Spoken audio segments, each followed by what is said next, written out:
어린 시절 미래를 상상할 때 로봇과 함께하는 일상과 언제든지 다른 별로 떠나는 우주 여행을 꿈꾸곤 했는데요. 미래가 현실로 다가온 지금 로봇이나 인공지능 기술은 정말 어릴 때 상상하던 그 모습 그대로 성큼 도래한 것처럼 느껴지는 반면에 우주여행은 아직도 갈 길이 먼 이야기 같아 보입니다. 그런데 이런 인공지능 발전과 우주개발 발전 속도의 차이가 외계인의 존재 유무에 큰 영향을 준다고 주장하는 학자가 있는데요.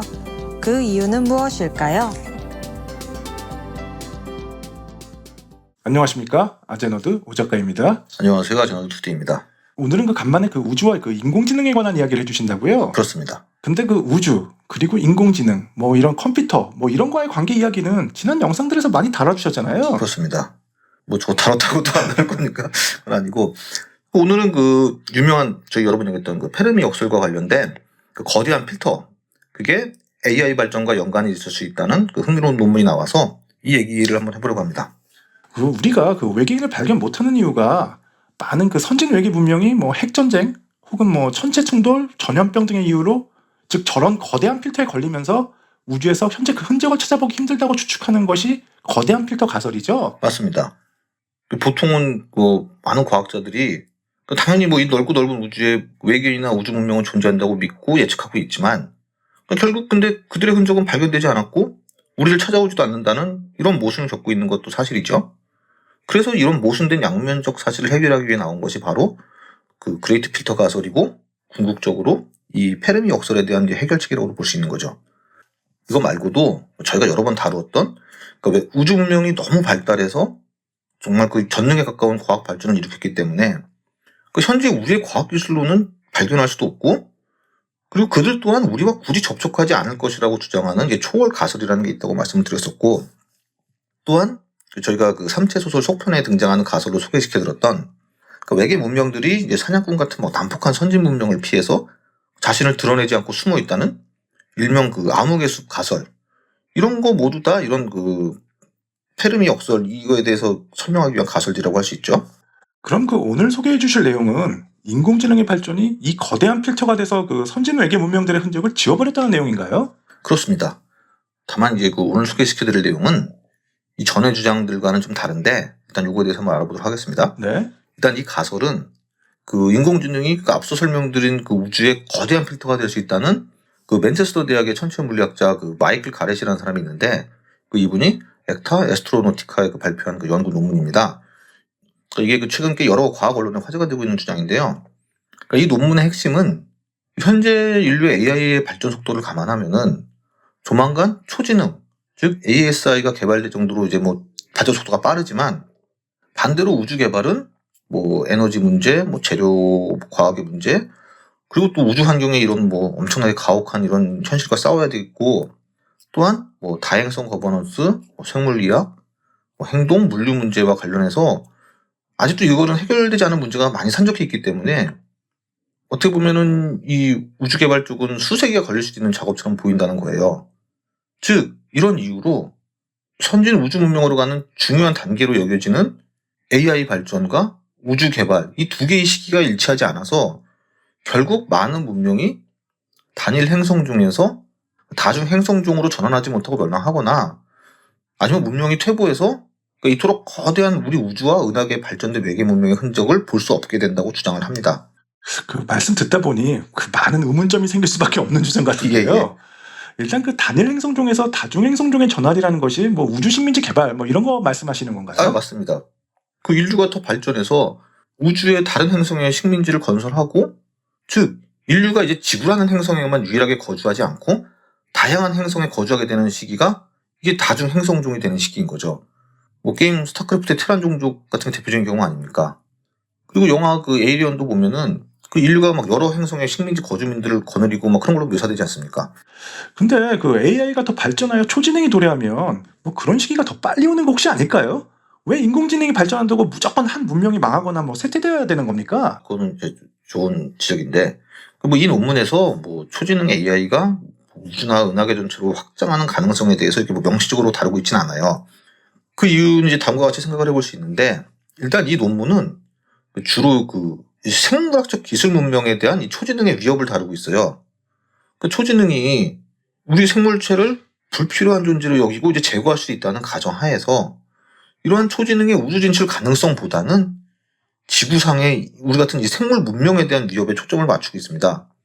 그리고 이 논문은 이 ASI가 초지능이 우리 같은 이러한 그 생물 문명이 다중 행성 능력을 갖추기 전에 그 전에 이 초지능이 도래할 것이라는 그런 이제 시간적인 간극을 이제 가정을 해요. 따라서 초지능 도래 이전의 그 위협 상황에 대해서 이제 포커스를 맞추고 있습니다. 추가로 여기에는 그 어떠한 문명이 외계로 이제 통신 가능한 기간의 수명, 이 수명 계산을 위해 이제 드레이크 방정식을 활용하고 있습니다. 그러니까 우주나 이제 은하계 전체를 아우르는 이제 고대 문명의 가정보다는 통신 신호 발신 범위 내의 그 제한적 가정을 이제 필요로 하고 있습니다. 초지능 도래 이전의 위협 상황에 집중한다는 의미가 무엇인가요? 그 지금 당장은 이 뭐 AI가 이제 상대적으로 이제 뭐 우리에게 뭐 길들여져 있고 뭐 우호적으로 보인다고 하더라도 이 AI의 위험을 경시해서는 안 된다는 의미로 보입니다. 예를 들어서 그런 뭐 생성형 AI 모델을 훈련시키기 위해서 뭐 여러 서적이나 뭐 각종 뭐 예술 작품 같은 뭐 이런 저작권 있는 자료를 이용하는 거에 대해서는 뭐 여러 가지 뭐 문제에 대한 뭐 말이 많지 않습니까? 특히 요즘 스칼렛 요한슨 목소리 때문에 좀 말이 많죠. 그렇습니다. 그 영화 허에 나오는 스칼렛 요한슨 목소리를 그 오픈 AI가 흉내를 냈다고 그래가지고 최근 뭐 많은 논란이 되고 있죠. 네. 그리고 또 이런 것 말고도 저희가 예전에 스타게이트 편에서도 한번 다뤘듯이 이런 AI에는 그 뭐 전력을 공급하는 이런 뭐 컴퓨터가 엄청난 양의 물과 그 전기를 소비하기 때문에 이러한 기술이 그 환경에 미치는 영향, 이것도 제가 한번 다룬 적이 있었죠. 네. 특히 이 논문의 저자 이 게럿은 이 AI가 그 공습 목표를 식별하는 방법, 이런 것 같은 군사 시스템에 이 AI 기술을 통합하는 거에 대해서는 이제 강력한 규제를 주장을 해요. 이러한 군사 시스템은 인간의 개입 없이 이 AI만으로 훨씬 더 빠르고 효과적으로 유용한 작업을 수행할 수 있기 때문에 결국 인간은 그 스스로 이러한 권한을 AI 시스템에게 양보하게 될 가능성이 높다고 보는 거죠. 이렇게 당장 그 현실에서도 여러 AI 위협의 징조가 보이고 있기 때문에 ASI, 즉 초지능이 도래하기 전에도 문명이 삭제될 수 있다고 주장을 하는 거죠. 그 영화 그 터미네이터나 매트릭스 같이 그 인공지능이 지배하는 영화들 봐도 굳이 이 친구들이 우주로 진출하지 않고 뭐 지구에 머물러 있는 것 같긴 하더라고요. 그렇습니다. 저 영화들도 보면은 일단은 그 인류가 여러 식민지를 거느린 그런 다행성 종이 되기 전에 멸망한 것으로 보이죠. 근데 그 저 논문은 아까 그 드레이크 방정식과 연계를 주장했다고 하셨는데 이건 또 어떤 의미인가요? 이 논문에서는 말씀드렸듯이 이런 AI로 인한 재앙이 발생하기 전에 어떤 문명도 이 다중행성 능력을 달성하지 못한다고 이제 얘기를 하고 있습니다. 이런 상황에서 드레이크 방정식을 이용해 기술 문명의 이 통신 가능 수명, 이거를 계산을 하면은 약 100년에서 200년 정도로 이제 매우 짧아지게 된다고 설명을 합니다. 좀 어려운데요, 말이? 그러니까 이게 그렇긴 한데 구체적인 근거는 이제 다음과 같습니다. 그러니까 드레이크 방정식이라는 것이 그 외계의 기술 문명의 수를 이제 계산하는 공식 아닙니까? 그렇죠. 이거 보면은 그러니까 이제 전반적인 그 여러 그 천문학적 변수들 값, 뭐 한 7개 정도의 변수값이 있는데 이거를 이제 최적의 값으로 가정하더라도 이 n은 대략 0.01L이 됩니다. 여기서 L은 전파를 통신하는 기술 문명의 수명, 이 란저비티를 의미를 하거든요. 만약 L, 즉 문명의 수명값이 100에서 200년 정도라면 은하계 전체에 동시에 존재하는 이런 통신 가능한 기술 문명의 수는 단지 1개, 2개 정도밖에 되지 않게 되겠죠. 굉장히 드문 거네요. 그럼. 그렇습니다. 그러니까 결국 AI의 발전으로 인해 기술 문명이 조기에 붕괴하게 되면 기술 문명이 통신선을 내보낼 수 있는 시간이 짧아지게 되고 이는 우리가 이제 지금까지 그 외계 기술 문명의 신호를 탐지하지 못한 이유를 설명할 수 있다는 거예요. 이렇게 짧은 통신 가능 기간은 현재까지의 그 세티의 관측 결과와도 이제 부합하게 됩니다. 그 세티 관측의 결과와 부합한다. 이 의미는 또 뭔가요? 그러니까 이 세티 프로젝트에 이 널 결과라는 게 있는데 널 결과요? 예? 그러니까 지금까지 외계 지적 생명체의 기술적 징후를 발견하지 못했다는 것을 의미를 해요.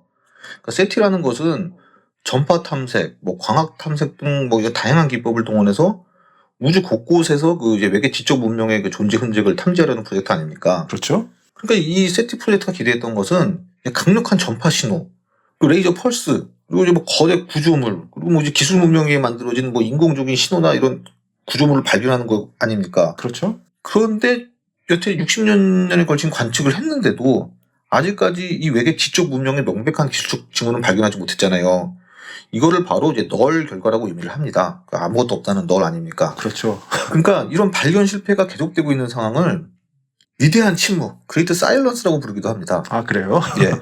그러니까 이 논문에서는 이러한 아무것도 없다는 결과가 결국 그 AI로 인해 지적 문명의 통신 가능 수명이 매우 짧아지기 때문일 수 있다고 주장을 하는 거죠.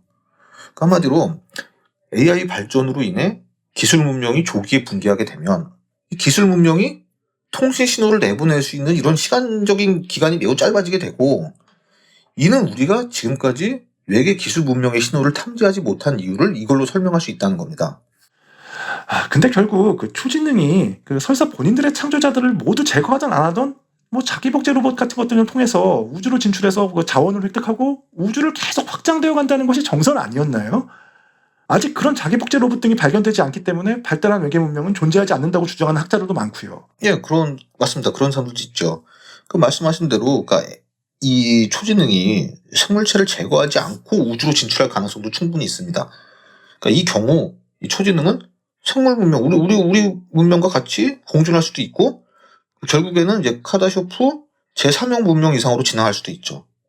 이제 다시 한번 이거에 대해서 얘기를 해보자면은, 그 제가 얘기했던 그 유명하고 악명 높은 그 마이클 하트 프랭크 티플러 추측, 유명 하트 티플러 추측은 자기 복제 로봇을 창조한 지적 문명이 뭐 은하계나 이런 막 우주를 이미 정복했어야 하는데, 우리가 아직 저 자가 복제 로봇을 발견하지 못했다는 것은 우리가 이 우주의 유일한 지적 생명체라는 것을 의미한다고 이제 강력하게 주장을 하고 있는 거고요. 네.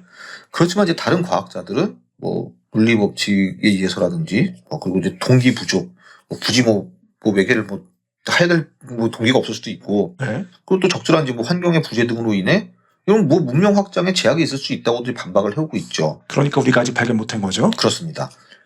특히 최근에 그 컴퓨터 수학자 이제 그 데니얼 벨스트롬은 인공 초지능 문명도 그런 지수적 성장보다는 그 협력과 자원 효율성을 추구할 것이라고 얘기를 하면서, 이것이 저런 초월적 기계 문명이 우주 정복 등을 굳이 하지 않을 이유가 될 수 있다고 주장을 합니다.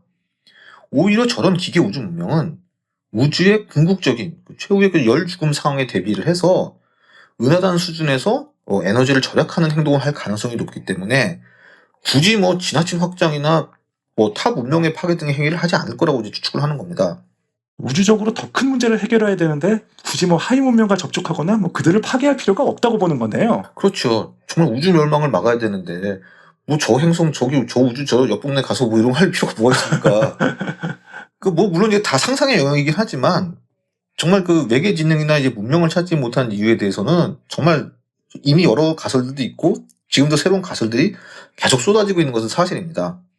언젠가 이제 정말 제임스 웹 다음으로도 또 다른 차세대 망원경 등을 통해서 이를 이제 시험 검증해 볼 수 있는 날이 이제 언젠가 오지 않을까 기대를 합니다.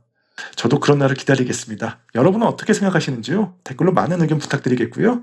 오늘은 그 페르미 역설에 대해 인공지능 발전이 영향을 미친다는 주장에 대해 한번 알아봤습니다. 유익하셨다면 좋아요와 구독 좀 많이 눌러주시고요. 저희는 다음에 더 좋은 영상으로 찾아뵙겠습니다. 지금까지 아제노드였습니다. 시청해주셔서 감사합니다. 감사합니다. 자, 영상 유익하게 감상하셨는지요? 다음 시간에 더 재미있고 유익한 영상으로 찾아뵐 것을 약속드리며 좋아요와 구독 부탁드리겠습니다. 지금까지 아제너드였습니다. 편안한 일상 되세요.